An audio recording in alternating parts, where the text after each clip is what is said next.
CryptoZombies. We are exploring the intersection of blockchain technology and voice first technology to see what opportunities there are. Today we are on level 6, app front ends and Web3.js. Lesson 6, app front ends and Web3.js. By completing level 5, you've demonstrated that you have a pretty firm grasp of Solidity, but no dApp is complete without a way for its users to interact with it. In this lesson, we're going to look at how to interact with your smart contract and build a basic front end for your dApp using a library called Web3.js. Note that app front ends are written in JavaScript, not Solidity, but since the focus of this course is on Ethereum and Solidity, we're assuming you already are comfortable building websites with HTML, JavaScript, including ES6 promises and jQuery, and will not be spending time covering the basics of those languages. If you're not already comfortable building websites with HTML and JavaScript, you should complete a basic tutorial elsewhere before starting this lesson. We've got 11 chapters, one of the smaller chapters, Chapter 1, Intro to Web3.js. By completing Lesson 5, our zombie dApp is now complete. Now we're going to create a basic web page where your users can interact with it. To do this, we're going to use a JavaScript library from the Ethereum Foundation called Web3.js. And if you want to learn more about Web3.js, you can just Google the term and then you can find the JavaScript API. Now I wonder if they have a node package. They even have a node package. Is it published by the Ethereum Foundation? It's published by the Ethereum Foundation. So they got front end as well as back end libraries. What is Web3.js? Remember, the Ethereum network is made up of nodes, with each containing a copy of the blockchain. When you want to call a function on a smart contract, you need to query one of these nodes and tell it, 1, the address of the smart contract we want to query, 2, the function we want to call, and the variables you want to pass to that function. Ethereum nodes only speak a language called JSON RPC, which isn't very human readable. A query to tell the node you want to call a function on the contract looks something like this. Blah blah blah, lots of gobbledygook that nobody can understand.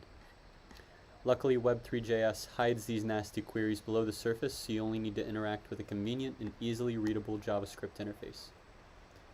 Instead of needing to construct the above query, calling a function in your code will look something like this.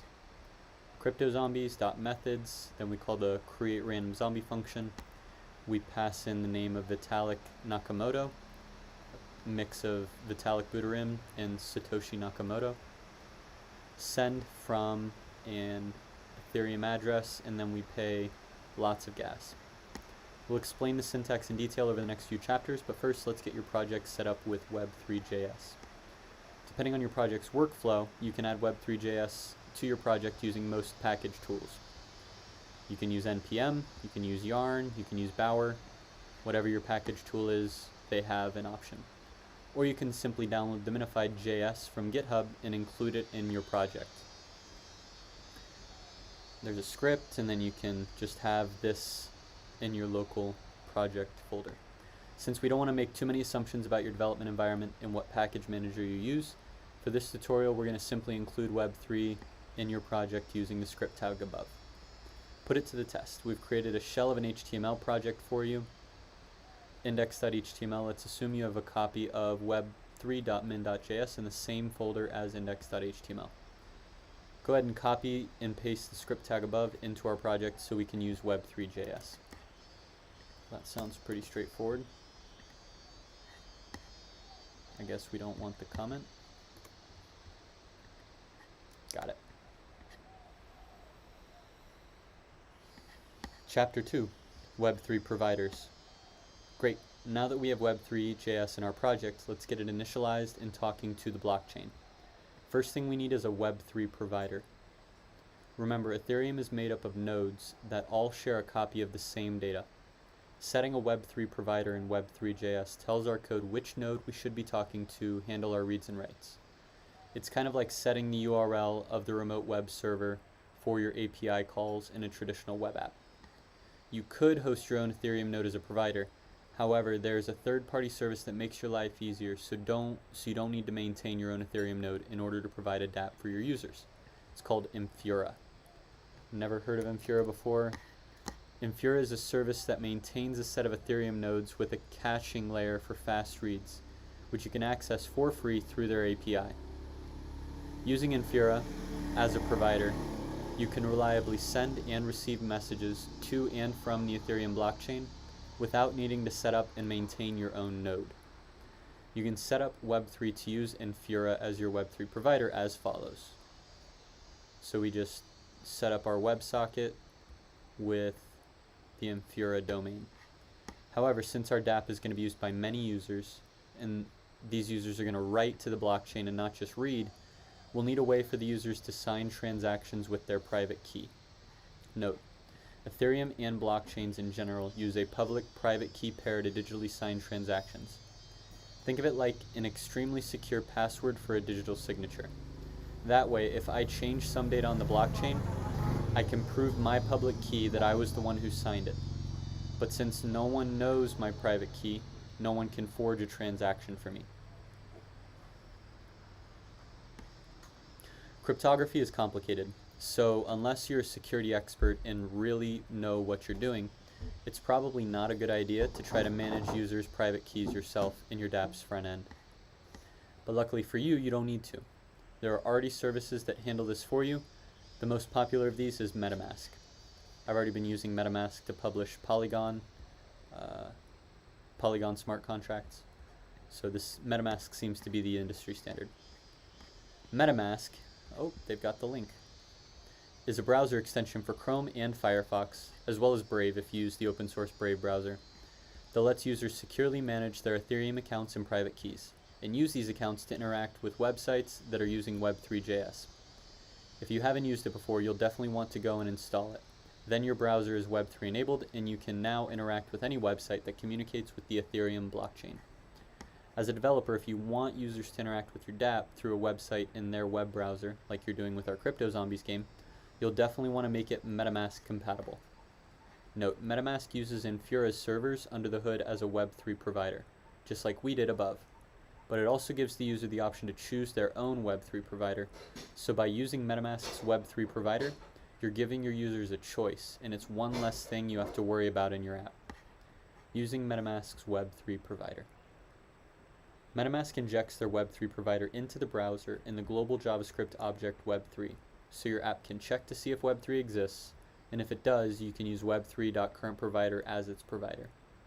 Here's some template code provided by Metamask for how we can detect to see if a user has Metamask installed, and if not, tell them they'll need to install it to use our app. So we add an event listener for whenever the page loads. We check if the Web3 is undefined. If it is undefined, that means Web3 has not been injected by the Metamask browser. If it has, we just set it to the current provider. Otherwise, we want to do something to tell users to install Metamask. Now you can start your app and access Web.js freely. You can use this boilerplate code in all the apps you create in order to require users to have the Metamask in your dApp. Note, there are other private key management programs your users might want to use besides Metamask, such as the web browser Mist. However, they all implement a common pattern of injecting a variable Web3, so the method we describe here for detecting the user's Web3 provider will work for all of these. Put it to the test. We've created some empty script tags before the closing body tag in our HTML file. We can write our JavaScript code for this lesson here. Go ahead and copy and paste the template code for detecting Metamask. It's the block that starts with window.addEventListener. So we'll just copy all this, and then we'll just put it into our script tag. Going through it again, what this is doing. So we start by checking window.addListener load. So as soon as the web page loads, we check if a Web3 variable exists. If it does, then we set up Web3.js is the current provider. Otherwise, we need to do something to tell users to install Metamask or some other provider. That should be it. Got it. Chapter 3, Talking to Contracts. Now that we've initialized Web3.js with Metamask's Web3 provider, let's set it up to talk to our smart contract. Web3.js will need two things to talk to your contract: its address and its ABI. Contract address. After you've finished writing your smart contract, you will compile it and deploy it to use Ethereum. We're going to cover deployment in the next lesson, but since that's quite a different process from writing code, we've decided to go out of order and cover Web3.js first. After you deploy your contract, it gets a fixed address on Ethereum where it will live forever. If you recall from lesson 2, the address of CryptoKitty's contract on the Ethereum mainnet is, and then this long address. You'll need to copy this address after deploying in order to talk to your smart contract. Contract ABI. The other thing Web3.js will need to talk to your contract is its ABI.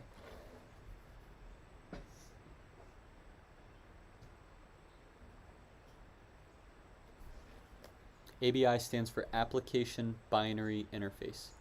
Basically, it's a representation of your contract's methods in JSON format that tells Web3.js how to format function calls in a way your contract will understand. Application Binary Interface. App Binary Interface. So it's a binary, sounds very similar to an API, but instead it's an ABI. An API is an application programming interface, but an ABI is an application binary interface. When you compile your contract and deploy to Ethereum, the Solidity compiler will give you the API, so you'll need to copy and save this in addition to the contract address. Since we haven't covered deployment yet, for this lesson we've compiled the ABI for you and put it in a file named CryptoZombies_ABI.js, stored in variable called CryptoZombies ABI. If we include CryptoZombie_ABI.js in our project, we'll be able to access the CryptoZombies ABI using that variable, instantiating a Web3.js contract. Once you have your contract's address and API, you can instantiate Web3s as follows. Instantiate my contract is web3js.ethereum.contract myabi contract address. Put it to the test. In the head of our document, include another script tag for CryptoZombies_ABI.js so we can import the ABI definition into our project. At the beginning of our script tag, in the body, declare a variable named CryptoZombies, but don't set it equal to anything. Later we'll use this variable to store our instantiated contract. Next, let's create a function called startApp. We'll fill in the body in the next two steps. The first thing startApp should do is declare a var named CryptoZombieAddress and set it equal to the string your contract address. This is the address of the CryptoZombies contract on mainnet. Lastly, let's instantiate our contract. Set CryptoZombies equal to a new Web3 Ethereum contract like we did in the example code above, using CryptoZombies API, which gets imported with our script tag, and CryptoZombies address from above. That's it. Let's get started with number 1. In the head of our document, include another script tag for CryptoZombies_ABI.js so we can import the ABI definition into our project. Alright, so we're going to copy the web3 min line.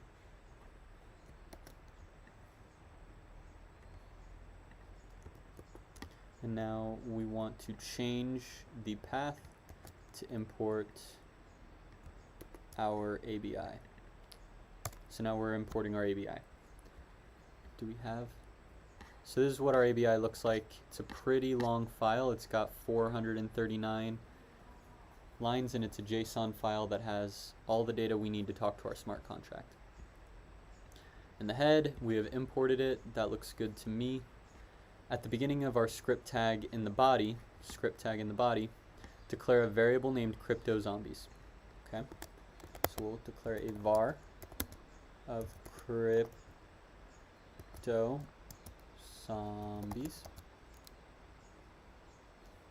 Don't set it equal to anything. Next, we'll create a function called startApp. Function startApp. We'll fill in the body in the next 2 steps. The first thing startApp should do is declare a var named CryptoZombie address. Var. I don't like using vars. I like using lets, but we'll use vars to get their checker to pass. This is the address of the CryptoZombies on the mainnet. Lastly, let's instantiate our contract. Set CryptoZombies equal to new Web3 Ethereum contract like we did in the example code. Okay. Is CryptoZombies already defined? It is not. Okay.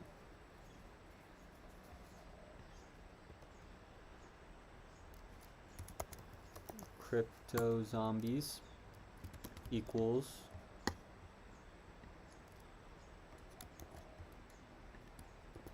boop, and now we need an ABI, and we also need my contract address. Do we have CryptoZombies ABI? I guess I just use CryptoZombies API. And then we want CryptoZombie address.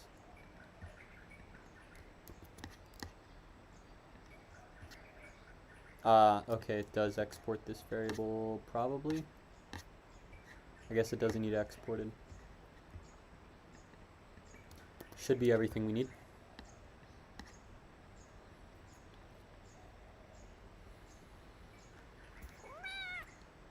Chapter 4, calling contract functions. Our contract is all set up. Now we can use Web3.js to talk to it. Web3.js has 2 methods we will use to call our functions on our contract: call and send. Call is used for view in pure functions. It only runs on the local node and won't create a transaction on the blockchain. Review. View and pure functions are read-only and don't change the state on the blockchain. They also don't cost any gas, and the user won't be prompted to sign a transaction with Metamask.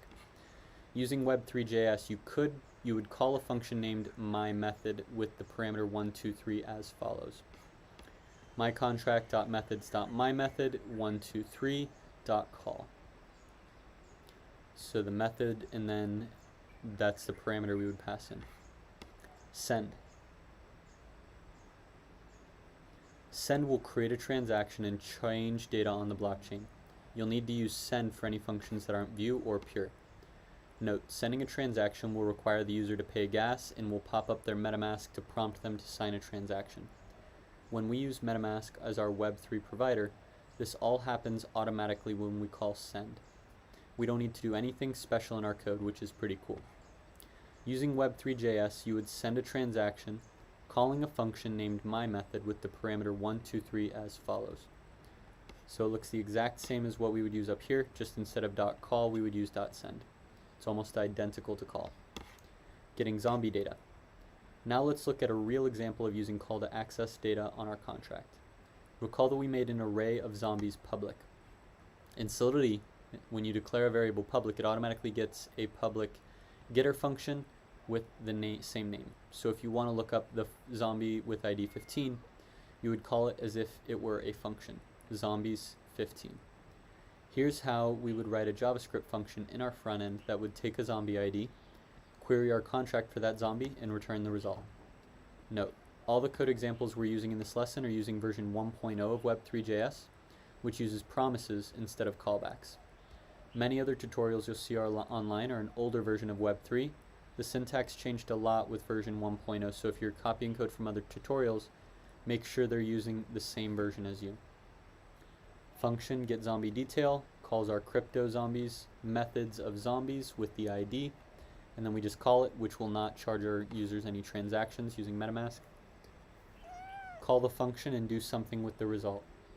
GetZombieDetails 15, then function result, console.log, boop-de-blop. Let's walk through what's happening here. CryptoZombies.methods.zombiesid.call will communicate with the Web3 provider node and tell it to return the zombie with index ID from zombie public zombies on our contract. Note that this is asynchronous, like an API call to an external server, so Web3 returns a promise here. If you're not familiar with JavaScript promises, time to do some additional homework before continuing. Once the promise resolves, which means we got an answer back from the Web3 provider, our example code continues with the then statement, which logs result to the console.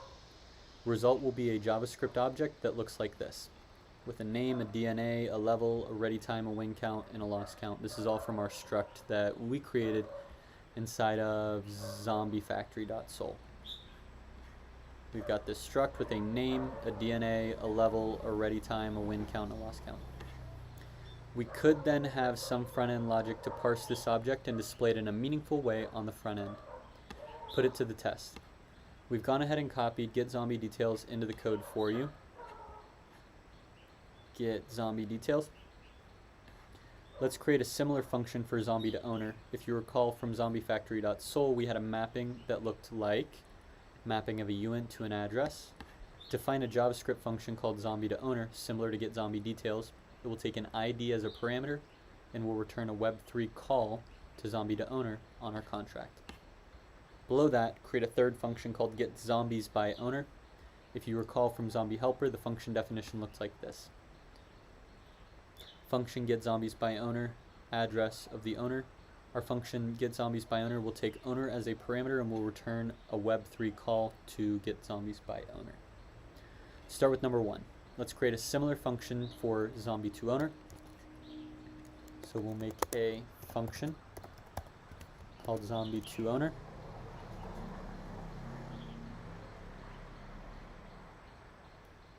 And then we'll pass in an ID as a parameter.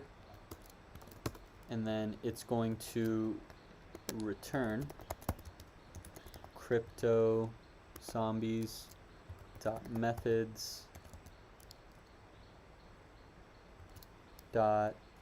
zombie to owner, and then we pass in the ID, and then we also want to call that function.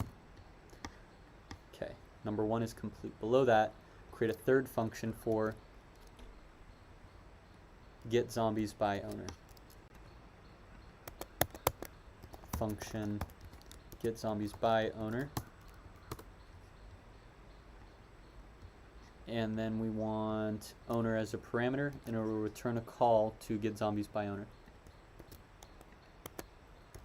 Return CryptoZombies.methods.get zombies by owner. Pass in our owner parameter with a dot call. Got it. Chapter 5, Metamask and accounts. Awesome. You've successfully written front-end code to interact with your first smart contract. Let's put some pieces together. Let's say we want our app's homepage to display a user's entire zombie army. Obviously, we'd first need to use our function getZombiesByOwner to look up all the IDs of zombies the current user owns. But our Solidity contract is expecting owner to be a Solidity address. How can we know the address of the user using our app? Getting the user's account in Metamask. Metamask allows the user to manage multiple accounts in their extension.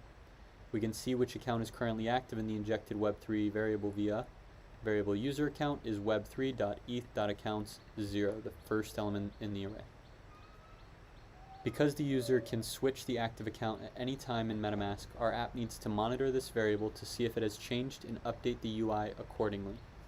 For example, if the user's homepage displays their zombie army, when they change their account in Metamask, we'll want to update the page to show the zombie army for the new account they've selected. We can do that with a setInterval loop as follows. Account interval is setInterval. We check if the account is the same as user account, which we've already set. If it has, then we set user account equal to the new active account, and then we update the interface. And this happens every 100 milliseconds. What this does is check every 100 milliseconds to see if user account is still equal to web3.account.0. does the user still have that active account? If not, it reassigns user account to the current active account and calls a function to update the display. Put it to the test. Let's make it so our dApp will display the user's zombie army when the page first loads, and monitor the active account in Metamask to refresh the display if it changes. Declare a variable named user account, but don't assign it to anything.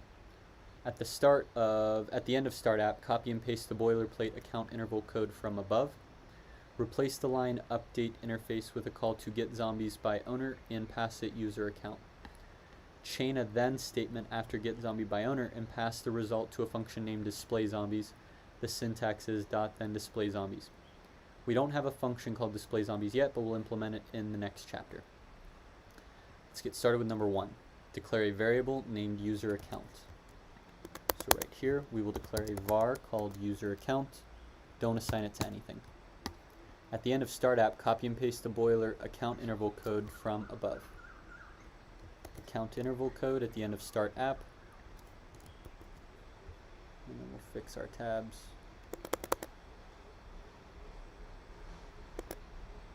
Okay. Replace the line update interface with a call to get zombies by owner and pass it user account. Get zombies by owner, and then we want to pass it user account. Chain a then statement after get zombies by owner. Okay, so after get zombies by owner, we want to do .then display zombies.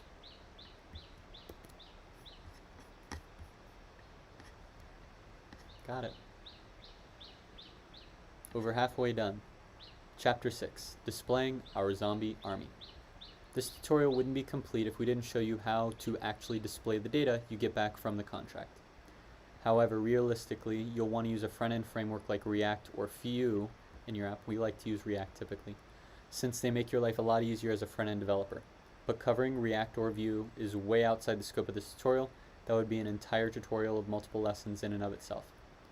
So in order to keep CryptoZombies.io focused on Ethereum and smart contracts, we're just going to show a quick example of jQuery to demonstrate how you would parse and display the data you get back from your smart contract. Displaying zombie data, a rough example. We've added an empty div of zombies to the body of our document, as well as an empty display zombies function. Recall that in the previous chapter we called display zombies from inside start app with the result of a call to get zombies by owner. It will be passed an array of zombie IDs that looks similar to something like this. The IDs of the zombies. Thus we'll want our display zombies function to first clear the contents of the zombie div, if there's anything inside of it. This way, if the user changes their account, it'll be clear of the old zombie army before loading the new one. Loop through each ID, and for each one call get zombie details of ID to look up all the information for that zombie from our smart contract. Then put the information about the zombie into an HTML template to format it for display, and append that template to the zombies div. Again, we're just using jQuery here, which doesn't have a templating engine by default. So this is going to be ugly. But here's a simple example of how we could output the data for each zombie. We're going to append a div of a zombie with the name, the DNA, the level, the wins, the losses, and the ready time. What about displaying the zombie sprites? In the example above, we're simply displaying the DNA as a string, but in your dApp, you'd want to convert this to images and display your zombie. We did this by splitting up the DNA string into substrings and having every 2 digits correspond to an image, something like head src, and then you would do that for all the parts. It's cool that they showed this part of the code. I would be curious how they do it. Each component is positioned with CSS using absolute positioning to overlay it over the other images. If you want to see our exact implementation, we've open sourced the Vue.js component we use for the zombie's appearance, which you can view here. You click on this, takes you to GitHub, and then you can see it all, and you can take the code if you want. If you want to see, however, because there's a lot of code in that file, it's outside the scope of this tutorial. For this reason, we'll stick to an extremely simple jQuery implementation above and leave it to you to dive into a more beautiful implementation as homework. Put it to the test. We've created an empty display zombies function for you. Let's fill it in. The first thing we'll want to do is empty the zombies div. In jQuery, you can do this with $#zombies.empty. Next, we'll want to loop through all the IDs using a for loop.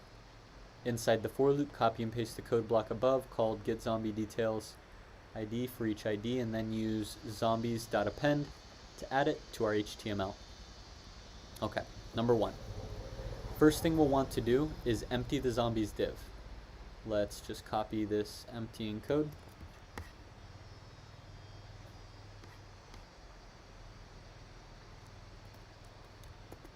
Empty the zombies.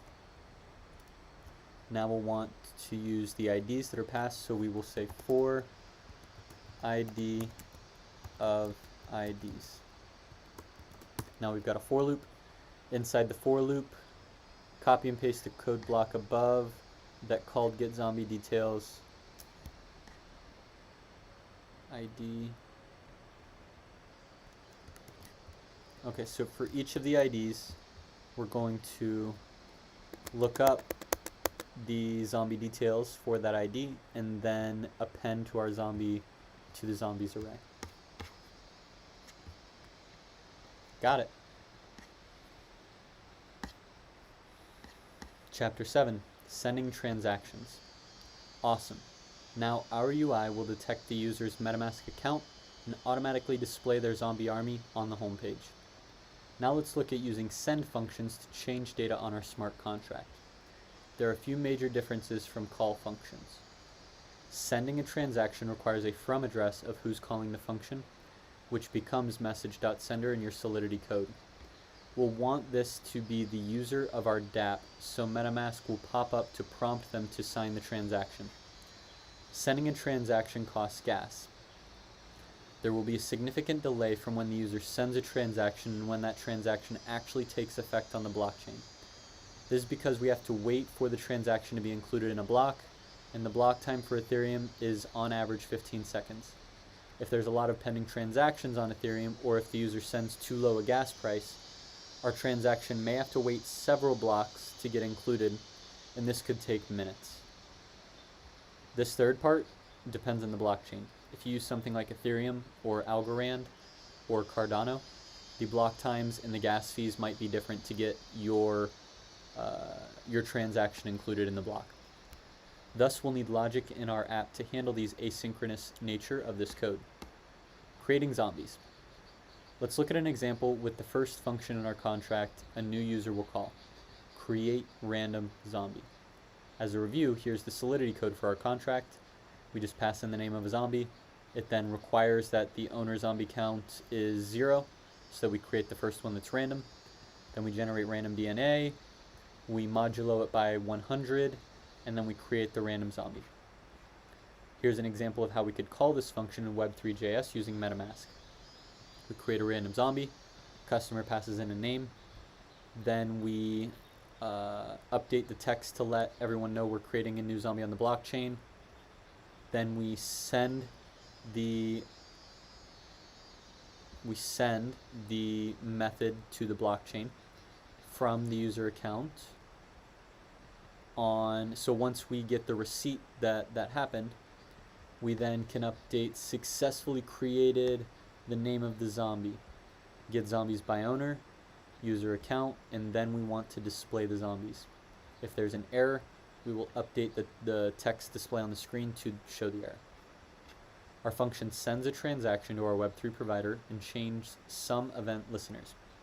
Receipt will fire when the transaction is included into a block on Ethereum, which means our zombie has been created and saved on our contract. Error will fire if there's an issue that prevented the transaction from being included in a block, such as the user not sending enough gas.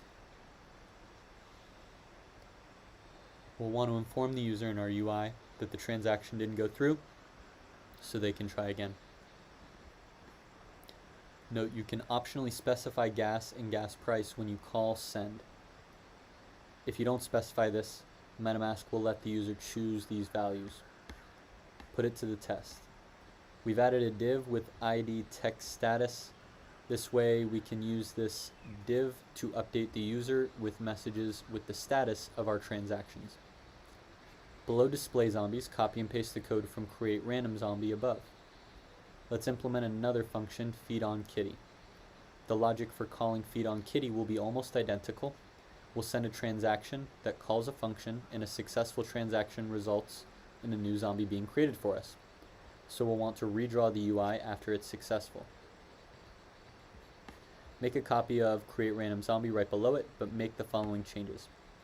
Call the second function feed on kitty, which takes 2 arguments, both a zombie ID and a kitty ID. The text status text should update to eating a kitty. This may take a while. Make a call feed on kitty on our contract and pass the same 2 arguments. The success message on transaction status should read ate a kitty and spawn a new zombie. Let's get started with number 1. Below display zombies code, display zombies. After this function block is over, we'll start right here. Copy and paste the create random zombie code above. That's easy.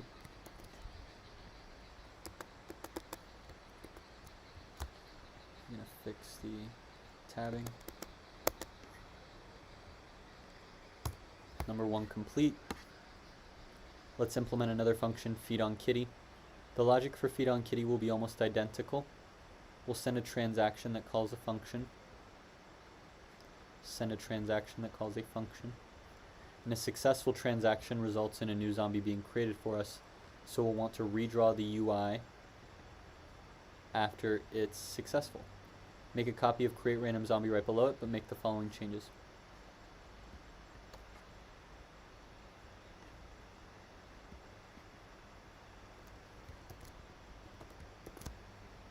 Now we've got a copy of create random zombie, call the second function feed on kitty. And this time we're going to get a zombie ID and a kitty ID.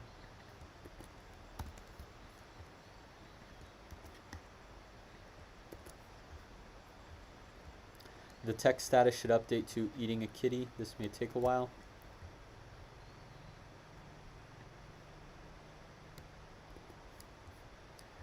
Make it call feed on kitty on our contract.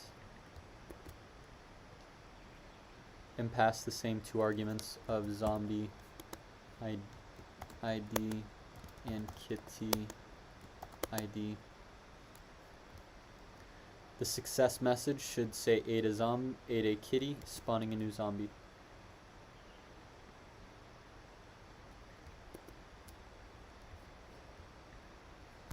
Got it. Chapter 8. Calling payable functions. The logic for attack, change name, and change DNA will be extremely similar, so they're trivial to implement and we won't spend time coding them in this lesson. In fact, there's already a lot of repetitive logic in each of these function calls, so it would probably make sense to refactor and put the common code in its own function, and use a templating system for the text status messages. We already were seeing how much cleaner things would be with a framework like Vue.js. Let's look at another type of function that requires special treatment in Web3.js, payable functions. Level up. Recall in Zombie Helper we added a payable function where the user can level up. The way to send ether along with a function is simple. With one caveat, we need to specify how much to send in Wei, not ether. What is Wei? Wei is a subunit of ether. There are 10 to the 18 Wei in 1 ether. It's a lot of zeros to count, but luckily Web3.js has a conversion utility that does this for us. This will convert 1 Wei to ether, and so 1 ether to Wei. In our DApp, we set a level up feed to 0.001 ether, so when we call our level up function, we can make the user send 0.01 ether along with the following line of code. CryptoZombies, methods level up, we pass in the zombie ID, then we'll send the account we're sending from, and then the value is going to be 2 Wei of 0.001 ether. Put it to the test. Let's add a level up function below feed on kitty. The code will be very similar to feed on kitty, but the function will take 1 parameter of zombie ID. Pre-transaction, it should display the text status text leveling up your zombie. When it calls level up on the contract, it should send 0.001 ETH converted to Wei, as in the example above. Upon success, it should display the text power overwhelming, zombie successfully leveled up. But we don't need to redraw the UI by querying our smart contract with getZombies by owner, because in this case we know the only thing that's changed is the one zombie's level. Okay, start with first one. The function will take one parameter of zombie ID. You telling me where to set it up? Okay, start here. Function level up. We got our function skeleton. Oh, it'll be similar to feed on kitty, so I'm going to copy and paste feed on kitty.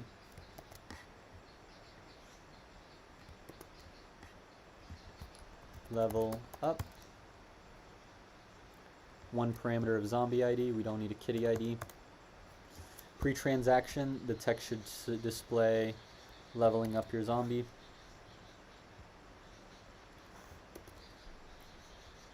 When it calls level up on the contract, it should send 0.001 ETH converted to Way.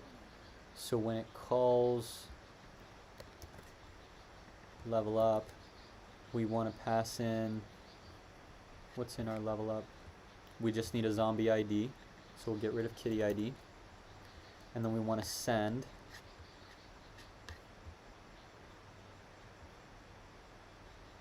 we've already got the from user account. Now we just need a value.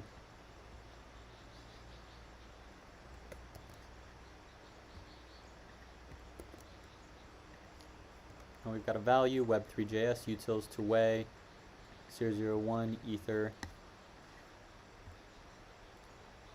Upon success, it should display the text, power overwhelming, zombie successfully leveled up. We don't need to redraw the UI because in this case we know. I did something wrong.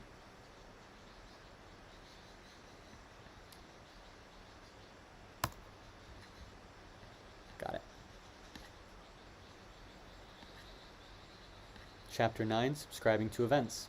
As you can see, interacting with your contract via web3.js is pretty straightforward.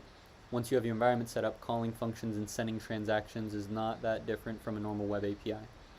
There's one more aspect we want to cover, subscribing to events from your contract. Listening for new zombies. If you recall from zombiefactory.sol, we had an event called new zombie that we fired every time a new zombie was created. New event, new zombie. In web3.js, you can subscribe to an event so your web3 provider triggers some logic in your code every time it fires. Do it like this, CryptoZombies.events, the new event on data. We trigger this callback function. We get the return values. We can access this event's 3 return values. Console.log, a new zombie was born with the zombie ID, the name, and the DNA. And then if there's an error, we log it. Note that this would trigger an alert every time any zombie was created, not just for the current user. What if we only wanted 2 alerts for the current user? Using indexed. In order to filter events to only listen for changes related to the current user, our Solidity contract would have to use the indexed keyword like we did in the transfer event of our ERC721 implementation. Address indexed from, address index to, and then a uint token. In this case, because from and to are indexed, this means we can filter for them in our event listeners on the front end. Use filter to only fire this code when to equals user account. So inside of our transfer, we add a filter, to is user account. As you can see, using events and indexed fields can be quite a useful practice for listening to changes to your contract and reflecting them in your app's front end. Querying past events. We can even query past events using getPastEvents and use the filters from block and to block to give Solidity a time range for the event logs. Block in this case referring to the Ethereum block number.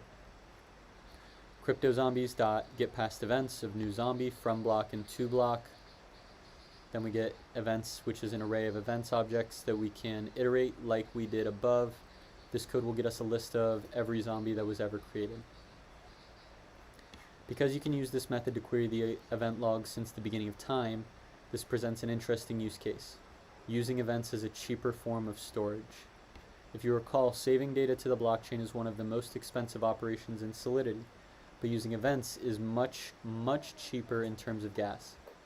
The trade-off here is that events are not readable from inside the smart contract itself, but it's an important use case to keep in mind if you have some data you want to be historically recorded on the blockchain, so you can read it from your app's front end. For example, we could use this as a historical record of zombie battles.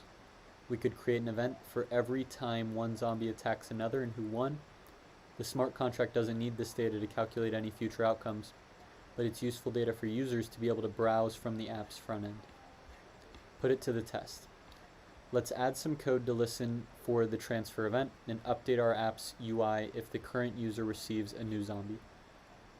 We'll need to add this code at the beginning of the start app function to make sure the CryptoZombies contract has been initialized before adding an event listener. At the end of start app, copy and paste the code block above for listening to CryptoZombies events transfer.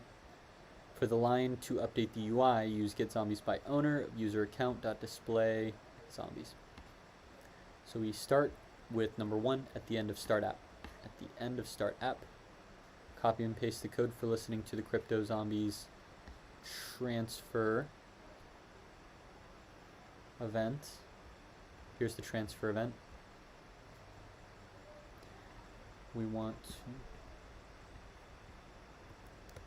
copy that, put it there to listen to the event. We're going to fix our tabs.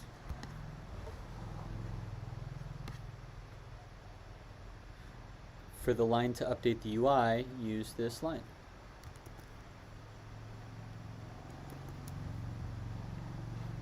Got it. Chapter 10, wrapping it up. Congratulations, you've successfully written your first Web3.js front end that interacts with your smart contract.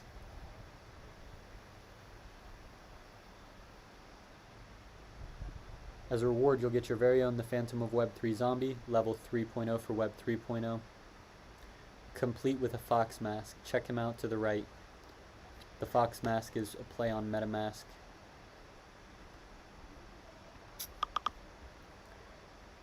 This lesson was intentionally basic. We wanted to show you the core logic you would need in order to interact with your smart contract, but didn't want to take up too much time in order to do a full implementation, since the Web3.js portion of the code is quite repetitive, and we wouldn't be introducing any new concepts by making this lesson any longer. So we've left this implementation bare bones. Here's a checklist of ideas for things we would want to implement in order to make our front end a full implementation of our zombie game, if you want to run with this and build it on your own. Implementing functions for attack, change name, change DNA, and the ERC721, aka NFT functions of transfer, owner of, balance of, etc.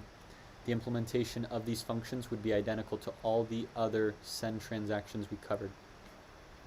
Implementing an admin page where you can execute set kitty contract address, level up fee, and withdraw. Again, there's no special logic on the front end here. These implementations would be identical to the function we've already covered. You would just have to make sure you called them from the same Ethereum address that deployed the contract, since they have the only owner modifier. There are a few different views in the app we would want to implement.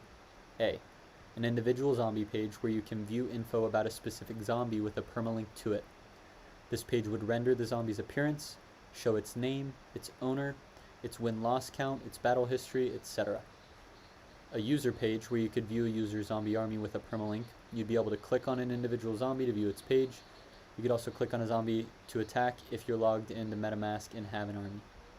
A home page, which is a variation of the user page that shows the current user zombie army. This is the page we started implementing in index.html. Some method in the UI that allows the user to feed on CryptoKitties. We could have a button by each zombie on the home page that says feed me, then a text box that prompted the user to enter a kitty's ID or a URL to that kitty. This would then trigger our function feed on kitty. Just checking out what this link does.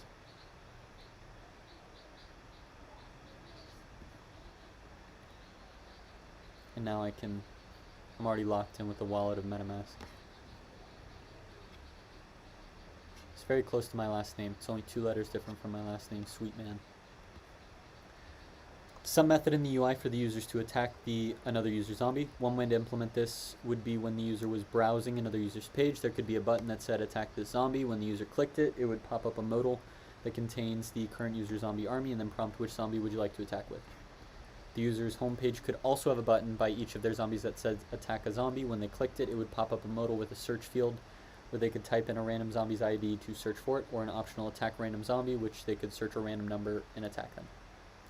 We would also want to gray out the user zombie whose cooldown period had not yet passed, so the UI could indicate to the user that they can't yet attack with that zombie and how long they will have to wait.